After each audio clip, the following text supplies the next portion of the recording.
আগামী বছর থেকে যুক্তরাজ্যে স্টেট পেনশনের পরিমাণ 460 পাউন্ড পর্যন্ত বাড়তে যাচ্ছে। ব্রিটিশ ট্রেজারি ডিপার্টমেন্ট জানিয়েছে নতুন ফুল স্টেট পেনশন মুদ্রাস্ফীতির চাইতে অনেক বেশি বাড়বে। বিবিসি জানিয়েছে আগামী সপ্তাহে গড় আয়ের চাইতে স্টেট পেনশন বাড়ানো হবে। ট্রিপল লক সিস্টেমের উপর ভিত্তি করে স্টেট পেনশন প্রতি এপ্রিলে বৃদ্ধি পায়। এবার এপ্রিলে এটি 2.5% রেটে বাড়বে। এর আগে পেনশনভোগীদের জন্য উইন্টার ফুয়েল পেমেন্ট বাতিল করে দেওয়া হয়।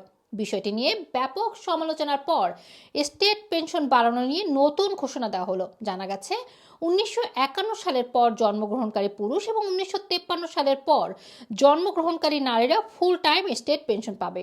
এই পেনশন আগামী বছর 460 পাউন্ড বৃদ্ধি পেয়ে বছরে প্রায় 12,000 পাউন্ড হবে। এছাড়া 2016 সালের পরে অবসরে যাওয়া যেসব ব্যক্তি সেকেন্ডারি স্টেট পেনশন পায় তাদের পেনশন বছরে কমপক্ষে 300 পাউন্ড বৃদ্ধি পেতে পারে। আগামী মাসের বাজেটের আগে পেনশন সেক্রেটারি লিজ কেন্ডাল পেনশনের বিষয়ে চূড়ান্ত সিদ্ধান্ত নেবেন। সাবেক পেনশন মিনিস্টার স্টিভ ওয়েব জানান, বর্তমান অবস্থায় মুদ্রাস্ফীতি বিবেচনা নিয়ে 250 পাউন্ড পেনশন বাড়লে স্বাভাবিক হতো, তবে এখন 210 পাউন্ড রিয়েল ইনক্রিজ দেখা যাবে। এদিকে সোমবার chancellor Rachel Reeves triple lock system অব্যাহত রাখার ঘোষণা দিয়েছেন।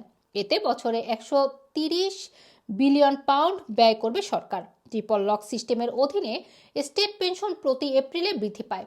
এক্ষেত্রে সেপ্টেম্বরে কনজিউমার প্রাইস ইন্ডেক্স, যুক্তরাজ্যের গড় মজুরি এবং 2.5% এই তিনটির যে কোনো একটি বেছে নিয়ে পেনশনের পরিমাণ বাড়ানো হয়।